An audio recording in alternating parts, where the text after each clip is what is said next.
very last chapter. It's chapter 5. It is called Be Consistently, Perfectly Committed.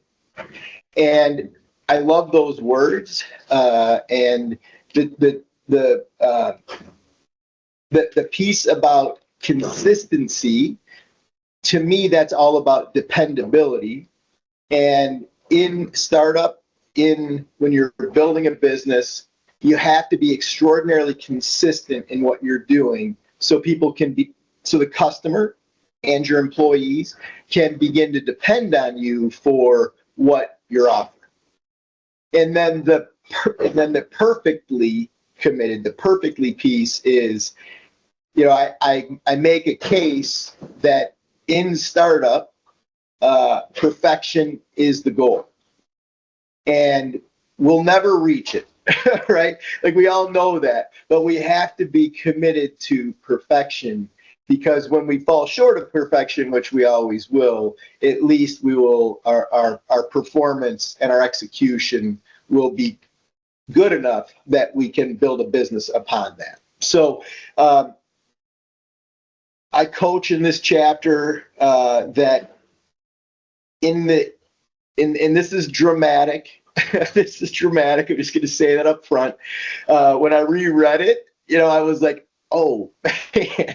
And I'll tell you what, the experience of doing this is I go back in and I reread each one of these sections, each one of these chapters, and there's so many things I'm just like, oh boy, I could have written that differently, or, but anyway, this is one of those, but I'm going to present it anyway, because I make a correlation between business startup and essentially wartime battles, right?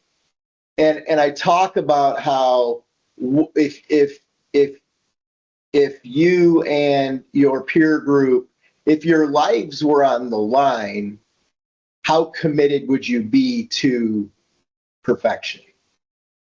And my assumption there, my take on that is that you would be incredibly committed to perfection if all of your peers and your colleagues' lives were on the line.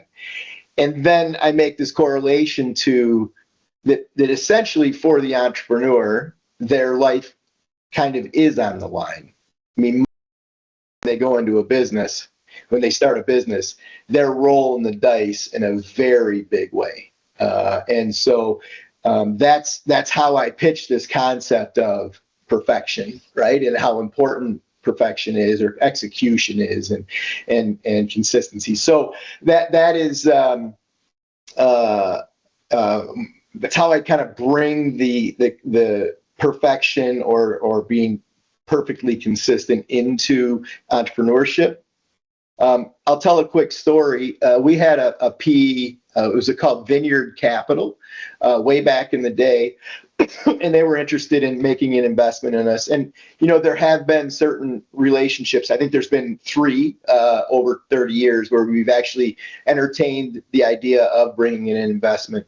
We did meet with this Vineyard Capital group a number of times. We didn't really even come close to putting a deal together. But the founder of Vineyard Capital, this guy named Rich, was like obsessed with our company. And he was like, he wanted to make this investment. And he was just, and so I actually was in a conversation with one of the other people within Vineyard. And I just kind of brought up, like, I mean, Rich really seems to be invested in this idea of coming into our organization. What's that about? And the woman I was talking to said, I'll just tell you a story, that he sat in your training center in a meeting with you, and he watched a woman wipe down every single syrup bottle in the training center, every stem of the syrup bottle. And he said, this was not a store in production. This was not an open store. This was a training center. And he said, the level of commitment, and then he asked about it and we talked about it. But he said, the level of commitment to execution, to have someone stand in a training center and wipe down 22 different syrup bottles, every single one of them. He said, that is the kind of organization, that is the kind of company that I want to invest in. And then the other, so that's the story that, that's, to me, sort of encapsulates this idea of perfect execution. And you hear people talk about, like, execute perfectly even when somebody isn't watching, right? And to me, that's really critical in a startup as an entrepreneur. When you set the bar as perfection, you, as the entrepreneur, you are not allowed to let one single detail slide, because if you do, you're communicating to everyone involved that it's okay to let details slide. And once you start communicating that, then what detail matters and what detail doesn't matter. And therefore, the point is, every single detail matters.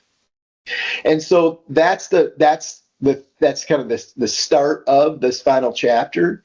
And really, what I'm trying to do in this final chapter is take the intensity level and drive it up pretty dramatically to communicate what I believe it takes in order to be successful in a startup. And probably the biggest negative feedback I've gotten on Grind is that, boy, Mike, it certainly seems like you're trying to convince people not to be entrepreneurs or not to start businesses because of that level of intensity that I'm bringing, primarily, I think, in this final chapter. And my point is, yeah, like, exactly, right? Like, if you read that final chapter and you're like, oh, geez, Mike, you're a little intense, aren't you? I mean, like, I would say, hey, you probably shouldn't do this, because I do believe that that's what it takes to be successful in that startup.